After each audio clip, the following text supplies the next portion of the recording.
다 결혼했단 말이죠. 그런데 지금 뭐하고 있어요? 함께 살고 있단 말이에요.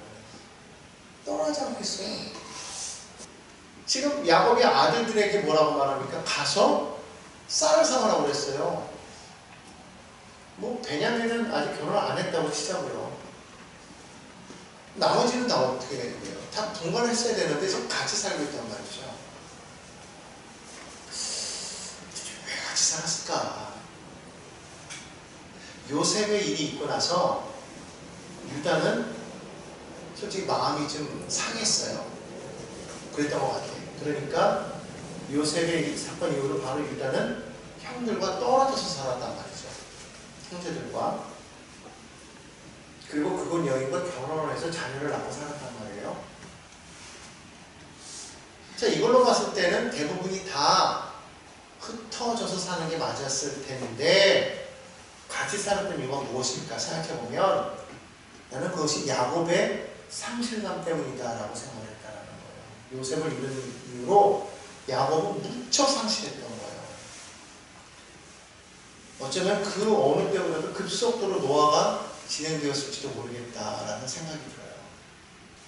아들들이 덜컥 겁난 거예요. 자기들의 잘못 때문에 요셉이 지금 팔려간 거잖아요. 그래서 아버지한테 뭐라고 했어요? 죽었다고 그랬단 말이에요. 짐승에게 물려간 것 같다라고 말했단 말이에요. 근데 그것이 아버지를 지금 죽음에 이를 지경으로 만들어 놨다는 것이 아들들에게는 어마어마한 그러한 죄책감으로 자리 남았겠죠. 참 아버지를 떠나지 못했던 것 같아요. 내 생각은 그래요. 그래서 그들이 결혼했어도 모여 살 수밖에 없지 않았을까. 그 와중에 유다는 형제들이 너무 무서운 거죠. 형제들에 대한 어떤 그런 배신감 때문에 떨어져 나가서 살았을 수도 있어요. 그런데 그가 살면서 자녀를 낳고 자녀를 낳으면서 겪은 일들로 인해서 그는 어떠한 마음이 들었을까? 자녀에 대한 것은 이게 내가 낳았어도 내 마음대로 되는 게 아니구나. 그리고 내가 또 그 자녀들 때문에 행한 일들을 생각해 보니까 많은 깨달음이 있었고 변화가 있었던 것 같아요. 그리고 아버지를 생각하게 됐을 수도 있고 형제들을 생각했을 수도 있고 어쨌든 지금은 같이 모여 사는 그런 형국이 되었다는 것을 우리가 알 수가 있어요. 뭐 오늘 얘기는 그것을 이야기하려는 것은 아니고요. 이야기하다 보니까 그런 일을 한번 언급해 봤다는 것이고요. 어쨌든 형제들이 지금 두 번째로 애굽에 내려가서 쌀을 구해 옵니다. 그런데요, 야곱이 보니까요, 밖이 무척 소란스러워요. 뭔가 좀 웅성웅성하고 뭔가 이상합니다. 그래서 나가보니까 너무 놀라운 거예요. 마당에 보니까요, 생전 보지도 못했던 수레가 집 앞에 놓여 있는 거예요. 그리고 엄청난 그런 물건들이 나기 때마다 그냥 가득가득 실려 있는 거예요. 그 아들들을 보니까요, 아들들은 왜 화려한 옷들을 그렇게 입고 있어요? 여기 옷이 아닌 거죠. 애굽에서 난 옷들을 그들이 입고 있는 거예요. 야곱이 놀라면 쌀만 갖고 왔을 줄 알았는데 이게 뭐냐? 막 그렇게 야곱이 놀래가지고 아들들이 물어보니까 그때 아들들이 이야기하는 거예요. 어떤 얘기예요? 깜짝 놀란 얘기죠. 요셉이 살아있더라. 그러니까 아버지가 얘들이 지금 무슨 소리 하는 거야? 이랬겠죠. 요셉이 살아있다는 게 무슨 말이야? 무슨 소리 하는 거야? 요셉 분명히 죽었다고 그랬잖아. 짐승에게 물려 죽었다. 그 찢어진 옷을 너희가 갖고 와서 나에게 보여줬잖아. 요셉이 살아있다는 게 무슨 말이야? 아버지 정말 요셉이 살아있다니까요. 근데 아버지 놀라지 마세요.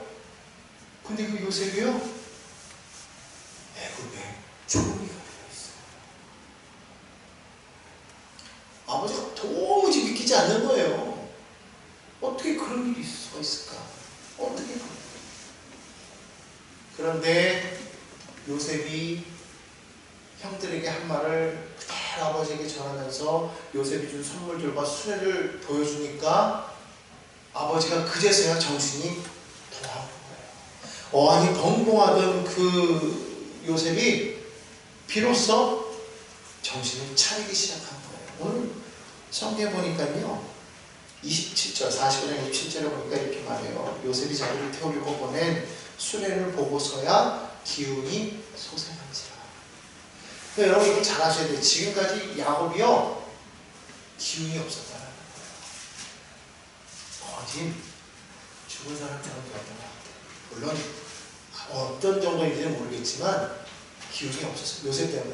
왜냐하면 라헬을 잃었죠. 사랑하는 라헬을 잃었어요. 그리고 요셉을 잃었어요. 사람이 완전히 폐인같이 되지 않았을까. 저는 그런 생각을 해보는 것이죠. 그런데 이 이야기를 듣자마자 뭐가 생겼다고 해요? 힘이 생겼다. 기운이 생겼다. 살아났다라는 거예요. 사람을 살리는 말이 있고 사람을 죽이는 말이 있어요. 지금까지 야곱은 그 죽이는 말로 인해서 완전히 사람이 죽은 건 아니지만 마음이 이제 죽어버렸던 거죠. 그런데 살리는 말을 듣고 나서 어떻게 돼요? 다시금 소생이다. 여러분 우리 크리스찬들은요 이 말을 하는 데 있어서 정말 살리는 말을 해요.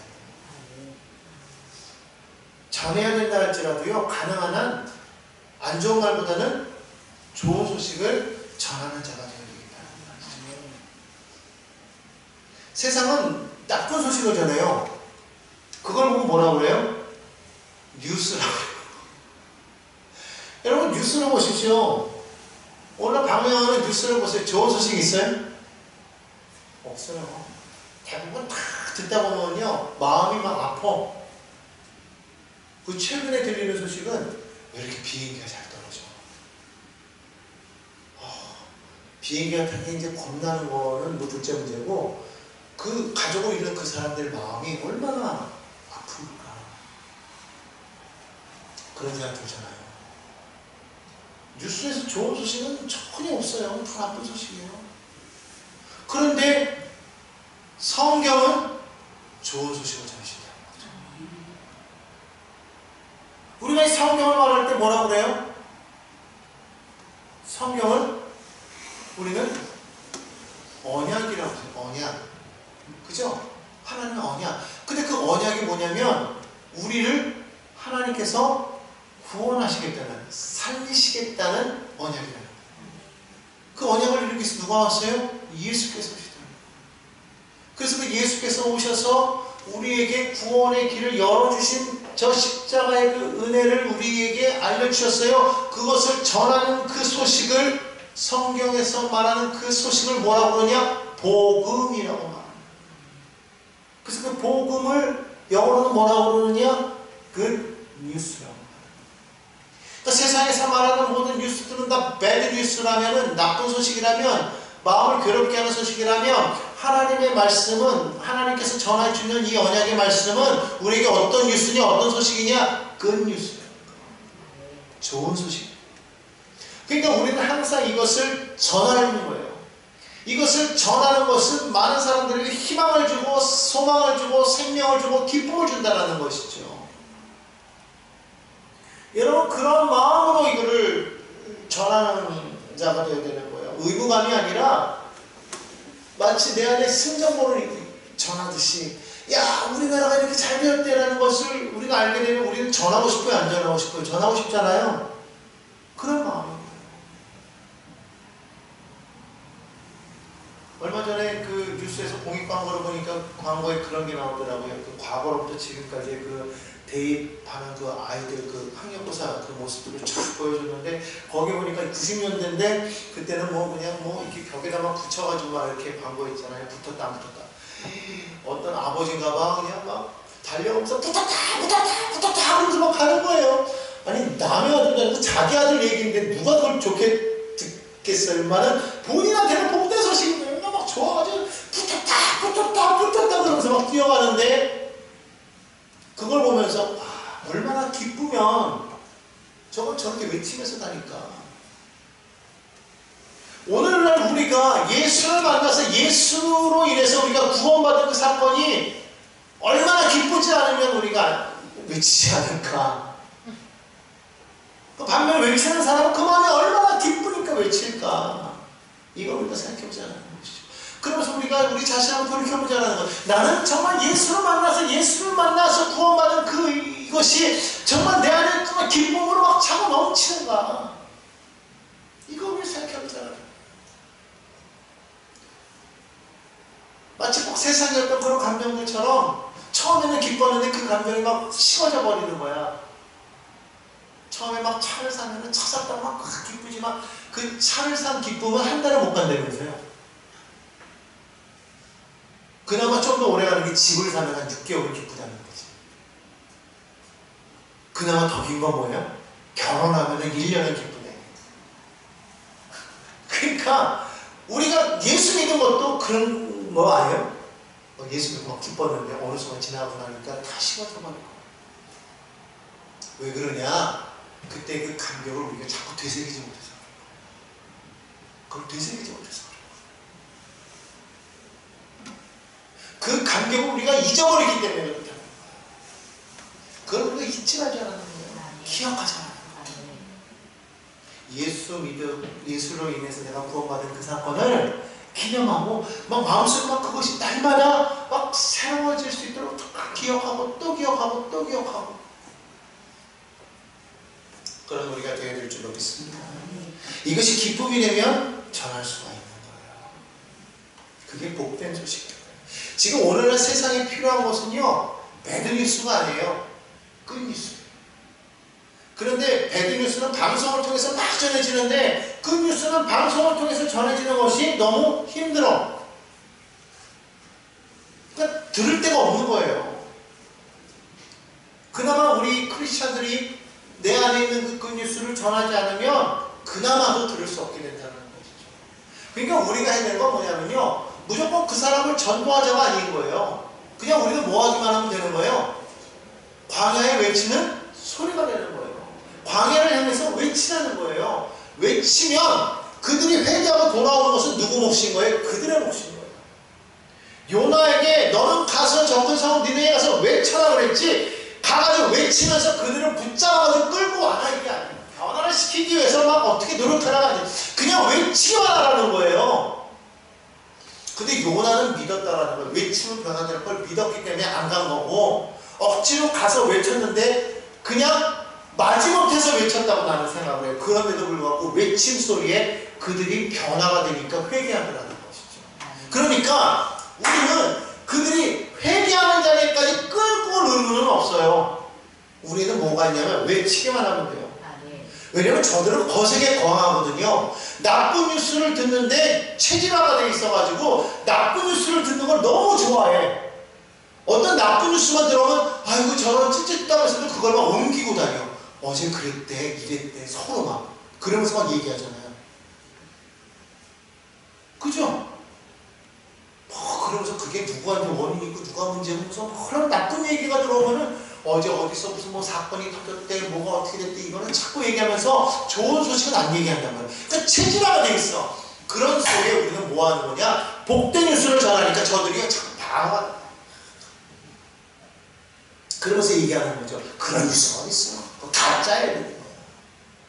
그러니까 복된 소식을 전하는 사람들을 자꾸 세상은요 미워하는 거예요. 자꾸 방해하는 거예요. 그런데 그런 가운데서도 복된 소식이 전해지잖아요. 그냥 광야에 대고 외치는 것 같은데요, 그 소리에 듣는 누군가는요 듣고 변화가 되게 됩니다. 회개하고 돌아오는 것은 그들의 몫이 되는 것이죠. 우리의 의무는 뭐냐면 외치기만 하면 되는 거예요. 근데 우리가 자꾸 부담 갖는 건 뭐예요? 자꾸 외쳐서 그들이 데리고 와야만 되는 걸로 우리가 자꾸 생각하기 때문에 우리 마음에 자꾸 부담감이 되는데 그럴 필요 없어요. 방해를 하든 듣든 말든 안 하든 상관없는, 우리가 그냥 외치기만 하면 되는 거예요. 외칠 때 어디서부터 변화가 일어나요? 내 안에서부터 변화가 일어나요. 그걸 외치면서 누가 들어요? 내가 들어요. 내가 은혜 가운데 있어요. 맞아. 내가 자꾸 마음에 의심병이 들다가도 외치는 그 순간 그래 맞아 예수님이 나의 구원이야. 예수님이 복이야. 내가 양단해진다는 건 내가 강해진다. 아, 예. 그러니까 여러분 외쳐야 되겠어요? 안 외쳐야 되겠어요? 만나는 사람 이상하게 듣든 말든 뭐 믿든 안 믿든 상관없어요. 그냥 던져놓고 보는 거예요. 어부가 그물 던져놓고 물고기가 잡히든 안 잡히든 그거는 물고기 말이고 나는 던져놓으면 그 다음은 알아서 잡힐 거 아니에요. 안 잡힌다고 안 던져요? 던져야지. 그렇잖아요. 그죠? 계산하고 던집니까? 아니거든요.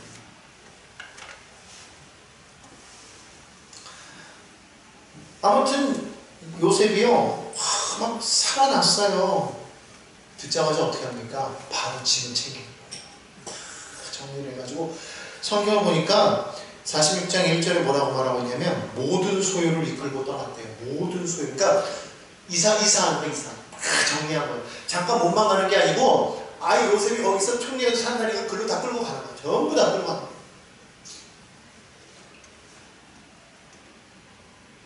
그런데 가는 도중에 브엘세바라는 곳에 이릅니다. 브엘세바가 어딘지 아시죠? 아브라함이 아비멜렉과 서로 이렇게 약조한 곳, 그래서 그 우물이 있는 곳, 그 맹세 우물이라고 그러잖아요. 그 브엘세바에 이르러요. 거기서 야곱이 무엇을 하냐면 제사를 드렸다고 그래요. 1절에 보니까 브엘세바에 이르러 아버지 이삭이 하나님께 희생제사를 드립니다.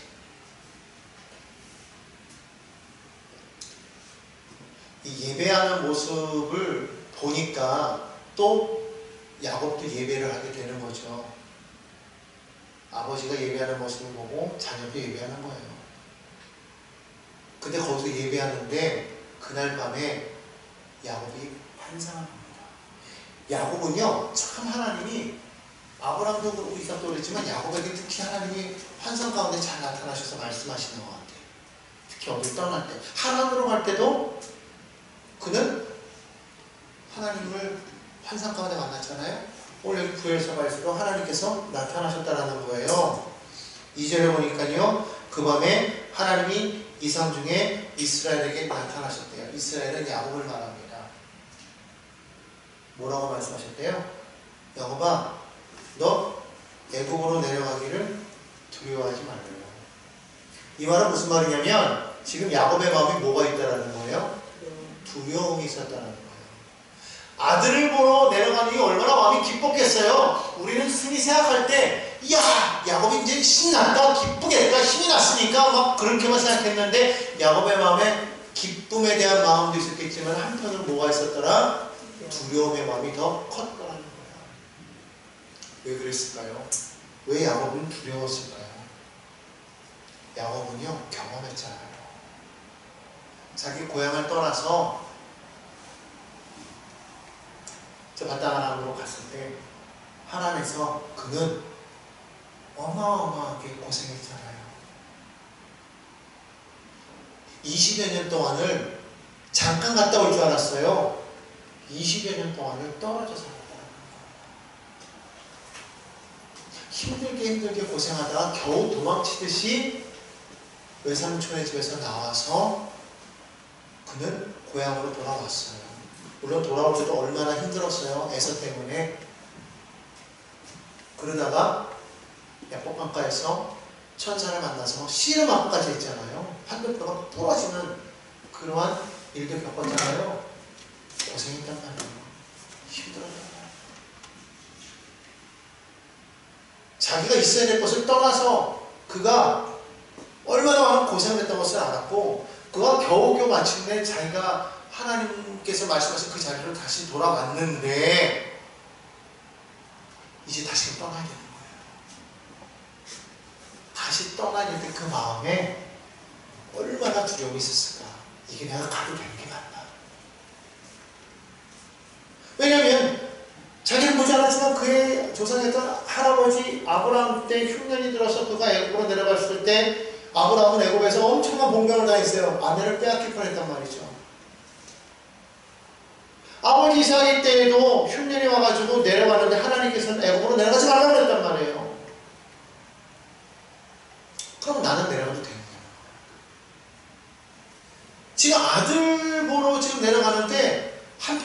그런 두려움이 있어요. 자기가 경험했던 거. 그냥 떠났다가 그렇게 고생하고 겨우 왔는데 이제 다시금 떠나려고 하니 이 나이에 두려운 거죠. 과연 이게 하나님의 뜻일까? 내가 지금 올바로 나아가는 것일까? 여러분, 우리가 살다 보면 그럴 때가 있어요. 정말 내가 이것을 하는 것이 맞을까? 바로 그때 하나님께서 야곱에게 나타나신 거예요. 야곱아, 너 애굽에 내려가는 것을 두려워하지 말라라는 거예요. 그러면서 하나님께서 야곱에게 세 가지를 약조하십니다. 첫째로 애굽에서 큰 민족을 이루게 하시겠다. 따를까요? 애굽에서 큰 민족을 이루게 하겠다. 오늘 3절 말씀해 보니까 말합니다. 내가 거기서 너로 큰 민족을 이루게 하리라 말씀하셨어요. 여러분, 지금 야곱이 있는 가나안 땅은요, 사실 야곱의 족속만 있는 것이 아니죠. 여러 민족들이 지금 같이 공존하는 그런 땅이었단 말이에요. 서로 그 땅을 얻기 위해서 서로 다툼이 있었던 곳이 바로 이곳 가나안 땅이었단 말입니다. 그 가나안 땅에서 야곱은요, 그렇게 큰 민족이 아니었단 말이에요. 그 당시에는. 그렇기 때문에 늘 야곱은 그 마음에 불안함이 있었어요. 여러분 잘 알았던 것처럼 세겜족의 일로 인해서 야곱이 두려워했던 걸 여러분 기억하십니까? 세겜족 추장의 아들이 그 딸을 범함으로 인해서 그것에 대한 복수로 시므온과 레위가 그들 청년들을 죽이잖아요. 그것 때문에 야곱이 도망가면서 뭐라고 해요? 너희 때문에 내가 모든 민족의 표적이 됐어. 이거 어떡할 거야? 야곱은 두려웠다라는 거예요. 두려웠어요. 그만큼 그 땅은요, 약육강식이 적용되는 그런 사회였다라는 거예요.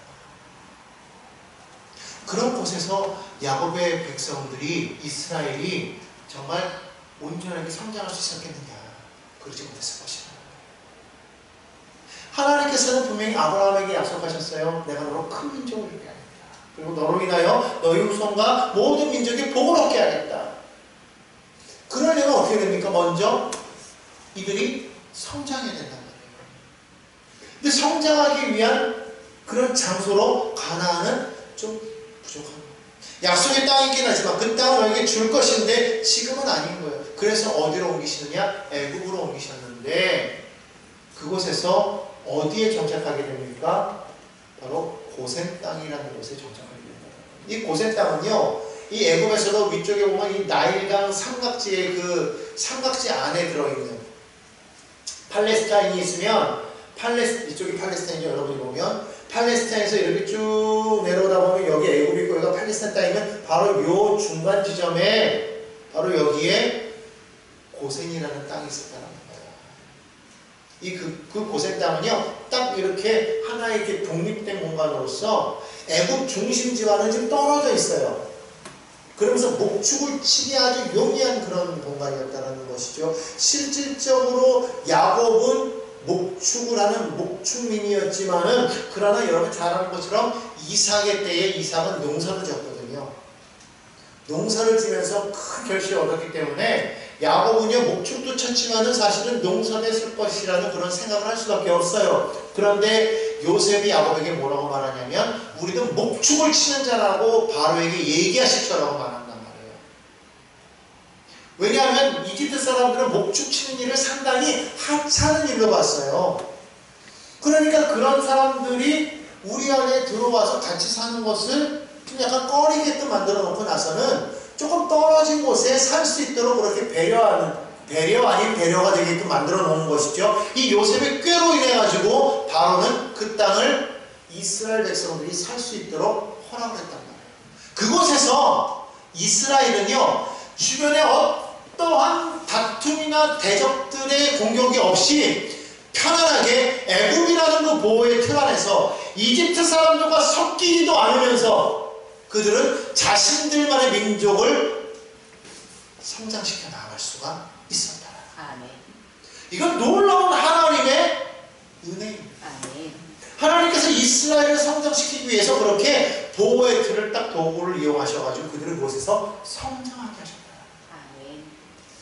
그냥 생각해보면 세상 속으로 왜 하나님께서 이스라엘을 보내신 거야 라고 말하겠지만 아니에요. 세상이라는 그 틀 속에서 하나님은 이스라엘을 안전하게 성장시키셨다. 놀라운 하나님의 뜻입니다. 만약에 그대로 가나안 땅에 머물러 있었다면 지금처럼 성장할 수가 있었을까? 여러분 불과 430년입니다. 조선 왕조가 500년이라고 그러잖아요. 500년, 그러니까 한 왕조가 그 머물 수 있는 어떤 그런 기간도 채 안 되는 430년의 기간 동안에 70명으로 들어갔던, 이거는 요셉의 가정까지 포함된 거예요. 요셉과 그의 아내 그 두 아들 4명과 더불어서 야곱이 들어간 66명 포함해서 70명이에요. 그 70명이 들어갔는데 나올 때는 몇 명이 나와요? 430년 만에 장정만 60만 명이에요. 장정만 60만 명, 많은 학자들이 말하는데 이거는 남녀노소를 따지면 최소 200만에서 300만이라는 거예요. 엄청난 숫자의 사람들이 탈출하게 된다는 것이죠. 여러분 70명이 200~300만이 된다는 거는요, 이거는 보통 어려운 일이 아닌 거예요. 엄청난 기하급수적인 성장이에요. 하나님의 약속이 있었기 때문에 가능했더라. 아멘. 하나님은 그 약속을 지켜주신 거예요. 너는 내가 큰 민족을 이루게 하겠다. 큰 민족을 이루게 하셨다. 아멘. 그리고서 둘째로 뭐라고 말씀하십니까? 두 번째 약속은요. 4절에 보니까 이렇게 말하죠. 4절 볼까요? 내가 너와 함께 애굽으로 내려가겠고 반드시 너를 인도하여 다시 올라올 것이며. 자, 여기서 우리가 주목해야 될 것은 뭐예요? 함께요. 함께. 누구와 함께? 너와 함께. 오늘날 하나님께서는요, 하나님의 백성들과 함께 하신다. 여러분, 때로는 우리가 그럴 때가 있어요. 하나님이 정말 나를 사랑하시는가? 하나님이 정말 나와 함께 하시는가? 의심되고 염려할 때 이 말씀을 읽으세요. 하나님은 우리와 함께 하신다. 아멘. 하나님은 그를 신뢰하고 그를 의지하는 자와 함께 하신다. 왜냐하면 그분의 이름이 임마누엘이고 하나님이 우리와 함께 계신다. 너희가 어디에 있든지 내가 거기에 있겠다. 여호와 삼가. 하나님 우리와 함께 하시다. 아멘. 내가 새벽 날개치며 바다 끝에 거할지라도 주께서 거기 계시며. 할렐루야. 아멘. 할렐루야. 아멘. 여러분이 어떤 상황 속에 놓여있든지 하나님은 거기 계시는 거예요. 요셉이 감옥에 던져졌지만 하나님이 거기서 요셉과 함께 하셨다. 여러분, 우리 이것을 기억해야 돼요. 아멘. 지금 우리가 어떤 상황 가운데 있습니까? 절망의 순간입니까? 좌절의 순간입니까? 염려하지 말아요. 거기에 하나님이 함께 하십니다. 아멘. 사람은 함께 할 수 없어요. 유한하니까. 그러나 하나님은 함께 하십니다. 그 주님이 단하게 말씀하시는 거예요. 볼지어다 내가 세상 끝날까지. 언제까지? 세상 끝날까지 너희와 항상 함께 있습니다. 항상. 가끔이 아니에요. 어쩌다가 아니에요. 항상 함께 있어요. 아멘. 너희가 내 말 잘 듣고 내가 기분이 좋으면 함께 있고, 너희가 내 말도 안 듣고 내가 너희 볼 때 저것도 꼴보기 싫어 그러면 내가 함께 있지 않고, 이게 아니라 잘났든지 못났든지 이쁘든지 밉든지 상관없이 나는 항상 너희와 함께 있습니다. 하나님의 약속이에요. 그러면 그 약속을 붙잡고 있으면서도 늘 두려워하고 슬퍼하고 외로워하고 괴로워하고 낙심하고 절망하는 것은 뭐가 잘못된 거예요? 누가 잘못된 거예요? 우리가 잘못된 거예요. 그렇게 느끼는 우리가 잘못된 거예요. 그렇다고 할지라도 그것은 하나님이 주시는 마음일까요? 아닐까요? 아닌 거예요. 그거 누가 가져다 주는 거예요? 마귀가 우리 마음에 자꾸 미혹하는 거예요. 자꾸 막 오시는 거예요. 괴롭지, 힘들지, 어렵지, 고단하지, 외롭지, 불평해, 불만해, 욕해, 터뜨려, 막 이러는 거예요. 그럴 때마다 우리는 뭘 얘기해야 돼요? 아니야, 하나님 나와 함께 하셔. 지금도 눈에 보이지 않지만 나는 볼 수가 없죠. 왜냐면 차원이 다르니까. 볼 수 없다고 보이지 않다고 없는가? 아니잖아요. 우리는 안단 말이에요. 아니 세균이 보여요? 바이러스가 보이나? 보이면 막지 안 보이니까 걸리는 거잖아요. 백신이 보여요? 안 보여요. 있으니까 우리를 치료하는 거 아니겠어요? 하나님이 안 보인다고 해서 안 계시는 게 아닌 거예요. 그렇기 때문에 우리는 뭐라고 해야 돼요? 말씀 붙잡고 믿음으로 공개해요. 아멘. 이것을 우리가 알아야 돼요.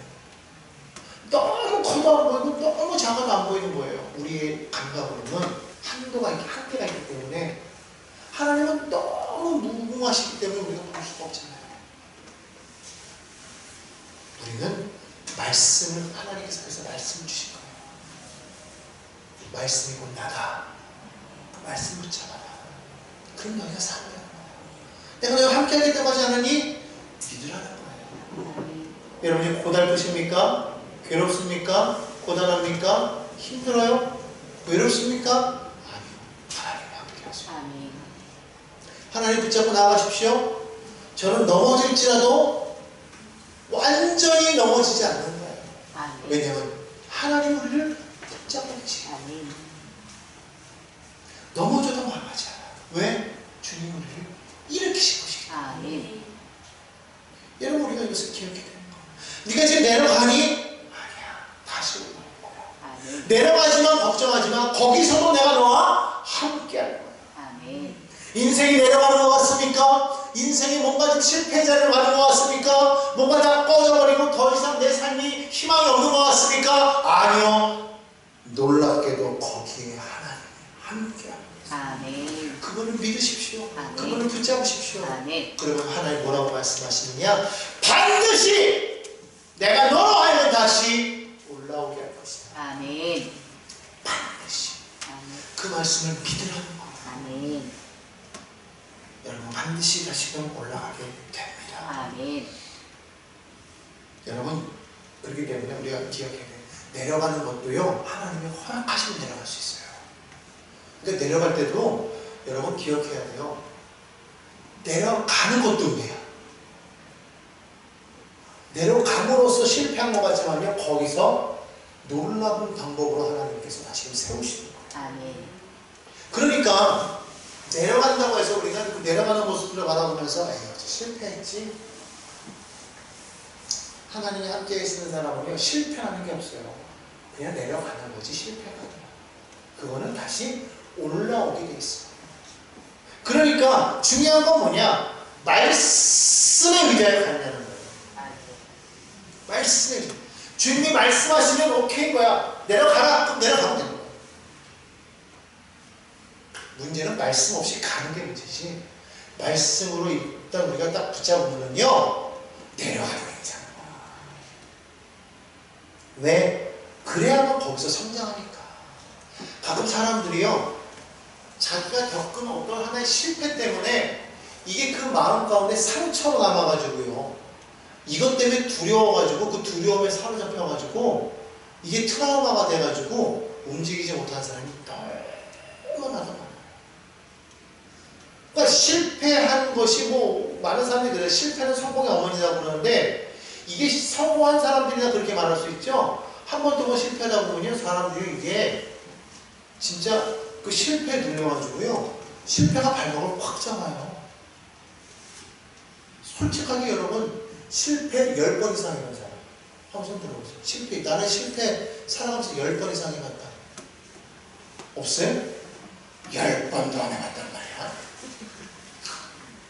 5번은 해봤다. 난 실패 살아가면서 실패 5번을 해봤어요. 뭐야 5번도 안 했어요? 아, 성공한 인생들이네. 에디슨은요 전구 하나 만들면서요 전구를 새로 개발한 게 아니에요. 예전에 그 등이 있었어요. 그런데 이런 등으로 만들기 위해서 에디슨은요 기록해보니까 2000번의 실패를 했대요. 2000번.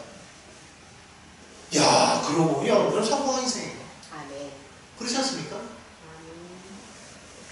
그런데 우리는 그런 5번도 안 되는 실패 때문에 우리는 발목이 묶일 때가 있어요 없어요? 있어요. 있단 말이에요. 둘이서 못 나간다니까. 못해요 못해. 그런데 여러분 기억해야 될 것은요, 하나님의 말씀이 우리에게 임하면은요 더 이상 두려워 안 된다. 아멘. 두려워하면 안 돼. 왜? 두려워한다는 건, 말씀이 임했는데도 두려워한다는 건 내가 하나님을 더 이상 신뢰하지 않는다는 것을 말하는 거예요. 여러분 하나님 믿으십니까? 아멘. 하나님의 말씀을 받으셨습니까? 말씀이 내 안에 있으면요 무조건 나가야 돼요. 그 말씀 어디 있어요? 우리는 자꾸만 야곱처럼 환상 중에만 들으려고 하는데 그때는 이 성경이 없었기 때문에 그런 거고, 그렇잖아요. 그때는 야곱 때는요 모세 율법도 없었어요. 모세 율법은 야곱 뒤에 한참 뒤에 모세 때나 겨우 나온 거지. 야곱의 때는요 율법 책도 없었고, 그러니 성경이 있어요 없어요? 없었단 말이에요. 근데 지금 우리에게는 뭐가 있어요? 성경이 있어요.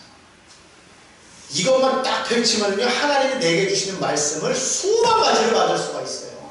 아멘. 그 말씀 중에 한 가지만 받아도 우리는 두려워하면 돼야 안 돼요? 그러니까 우리가 이 말씀을 읽고 묵상하고 암송해야 돼요, 안 해야 돼요? 그러면 우리는 내려가도 겁내지 않아요. 거기서 우리 올라올 수 있는 거예요. 내려가면서 질질 짜는 사람은요 하나님 믿지 않는 사람이에요. 내려와 있어가지고 그냥 절망하는 사람은요 말씀을 안 읽은 사람이야. 말씀이 없는 사람인 거예요. 말씀이 있으면은요 요셉처럼요 감옥에 들어가도 형통하다는 거죠. 아멘.